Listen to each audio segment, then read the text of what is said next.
আসসালামু আলাইকুম এভরিওয়ান। আজ আমি আপনাদেরকে 1 কাপ আটা আর কাঁচা আলু দিয়ে খুবই মুচমুচে একটা মজাদার নাস্তা তৈরি করে দেখাবো। বাড়িতে হঠাৎ করে যদি কোনো মেহমান চলে আসে তখনই আপনারা এটা বানিয়ে ফেলতে পারেন আর খেয়ে এটা বুঝতেই পারবে না যে এটা আটার তৈরি। খেতে দারুণ টেস্টি হয়। আপনারা চাইলে এটা বাচ্চাদের বা বড়দের টিফিনের জন্য এটা তৈরি করে দিতে পারেন। নাস্তাটি তৈরি করার জন্য এখানে আমি মিডিয়াম সাইজের 3টা আলু নিয়েছি। এখন একটা গ্রেটারের সাহায্যে গ্রেটারের যে বড় ছিদ্রটা আছে সেটা দিয়ে আমি ভালোভাবে গ্রেট করে নিচ্ছি। এখানে আমি যে পরিমাণে আলু নিয়েছি সেটা দিয়ে আমি 1 কাপ আটার নাস্তা তৈরি করব। তার পরিমাণ যদি আপনারা বাড়িয়ে নেন সেই ক্ষেত্রে কিন্তু আলুর পরিমাণটাও বাড়িয়ে নিতে হবে। গ্রেট করা হয়ে গেলে সঙ্গে সঙ্গে পানি দিয়ে দিতে হবে, নাহলে কিন্তু আলুটা কালো হয়ে যাবে। তাই সঙ্গে সঙ্গে আমি পানি দিয়ে আলুটাকে ভালোভাবে ধুয়ে নিচ্ছি। 2-3 বার করে পানি পাল্টিয়ে আমি আলুটাকে ধুয়ে নিচ্ছি। তারপর আলুতে যে এক্সট্রা পানি আছে সেটা জড়িয়ে ফেলতে হবে। অন্যদিকে আমি একটা হাঁড়ি বসিয়ে দিয়েছি। মধ্যে দিয়ে দিচ্ছি আমি 2 টেবিল চামচ পরিমাণ তেল। এটা ভালোভাবে গরম করে নিয়েছি। এখন এর মধ্যে দিয়ে দিচ্ছি 1/2 চা চামচ জিরা। জিরাটা এভাবে ফোড়নে দিলে নাস্তার টেস্টটা খুবই ভালো আসে। এরপর আমি এর মধ্যে দিয়ে দিলাম 1 টেবিল চামচ আদা কুচি আর দিয়ে দিচ্ছি 1 টেবিল চামচ রসুন কুচি। এখন দিয়ে দিচ্ছি 2 টেবিল চামচ পেঁয়াজ কুচি, 3-4টার মতো কাঁচামরিচ কুচি দিয়ে দিচ্ছি। এখন আমি এই সবগুলো উপকরণকে কিছুক্ষণ ভেজে নিব। কিছুক্ষণ ভেজে নেওয়ার পর এখানে আমি দিয়ে দিচ্ছি গুঁড়া মশলা। দিলাম 1/2 চা চামচ হলুদ গুঁড়া, 1/2 চা চামচের মতো মরিচের গুঁড়া, 1 চা চামচ জিরার গুঁড়া আর 1/2 চা চামচ দিয়ে দিচ্ছি চাট মশলা। এই সমস্ত গুঁড়া মশলাগুলোকে 1 মিনিটের মতো ভেজে নিতে হবে, তাতে মশলার যে একটা কাঁচা গন্ধ আছে সেটা যেন না হয় আর মশলাটা যেন ভালোভাবে ভাজা হয়ে যায়। আর এই পর্যায়ে কিন্তু চুলার আঁচটাকে একদম কমিয়ে রাখতে হবে, না হলে কিন্তু মশলাটা পুড়ে যাবে। মশলাটা ভেজে নেওয়ার পর এখানে আমি আগে থেকে পানি ঝরিয়ে নেওয়া আলুটা দিয়ে দিলাম।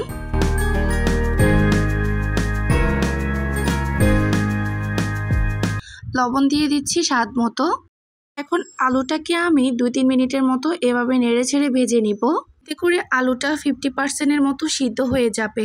আলুটাকে আমি 2-3 মিনিটের মতো এখানে ভেজে নিয়েছি। এর চেয়ে আর বেশি ভাজার প্রয়োজন নেই। এরপর এখানে আমি পানি অ্যাড করে দিব।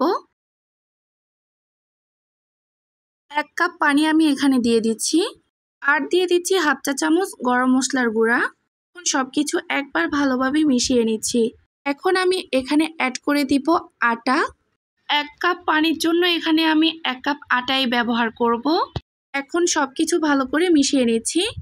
চুলার আঁচটাকে একদম কমিয়ে সবকিছু একসাথে মিশিয়ে একটা সফট ডো তৈরি করে নিতে হবে।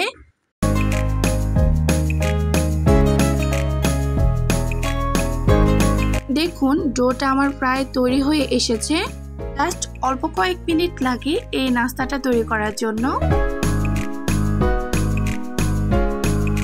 নাড়াচাড়া করতে করতে যখন দেখবেন ডোটা কড়াইয়ের গা ছেড়ে আসছে তখন বুঝতে পারবেন ডোটা একদম পারফেক্ট ভাবে তৈরি হয়েছে। এই পর্যায়ে চুলাটাকে আমি বন্ধ করে দিচ্ছি। এখন ডোটাকে একটু ঠান্ডা করে নিব।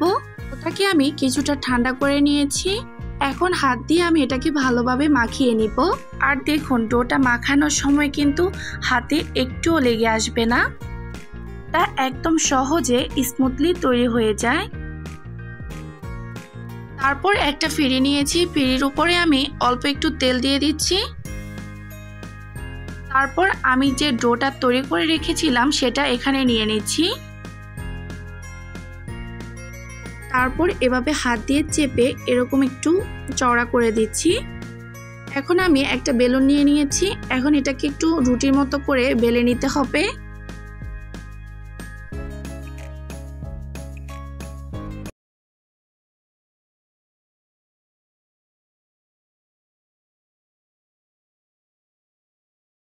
ওটাকে বেলা হয়ে গেলে একটা ছুরির সাহায্যে নাস্তার চারো সাইডটা সমান করে কেটে একটা চৌকো শেপ দিয়ে দিচ্ছি। এভাবে করে নিলে নাস্তাগুলোকে সাইজ করে কেটে নিতে সুবিধা হবে।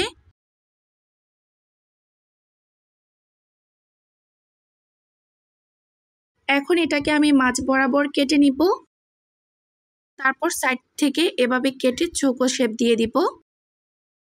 আর এক একটা চৌকো শেপের নাস্তাকে আমি মাঝ বরাবর এভাবে কেটে দিচ্ছি। নাস্তাগুলোকে আমি তিকোনা শেপ দিয়ে দিচ্ছি। নাস্তাগুলোকে আপনারা আপনাদের পছন্দ মতো যে কোনো শেপে তৈরি করে নিতে পারেন।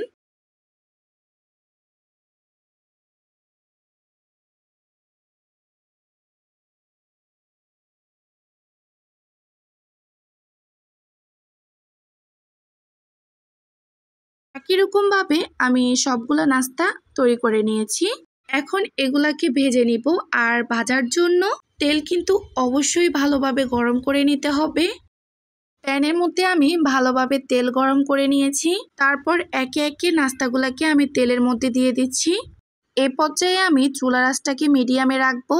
মিডিয়ামে রেখে নাস্তার এক সাইডটা একটু লালচে করে ভাজা হচ্ছে, তখন এগুলাকে নাড়াচাড়া করা যাবে না, তাহলে কিন্তু নাস্তাগুলা ভেঙে যেতে পারে।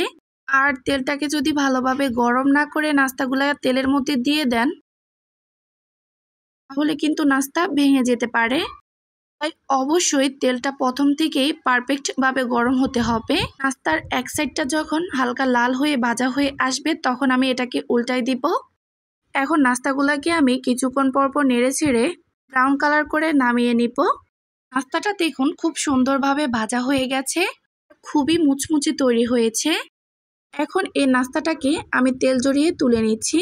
আশা করছি আপনারা বাসায় এটা একবার হলেও তৈরি করবেন। আর তৈরি করলে আমাকে অবশ্যই কমেন্ট করে জানাবেন আপনাদের কাছে কেমন লেগেছে। আজকে তাহলে এখানেই বিদায় নিচ্ছি। আল্লাহ হাফেজ। আসসালামু আলাইকুম।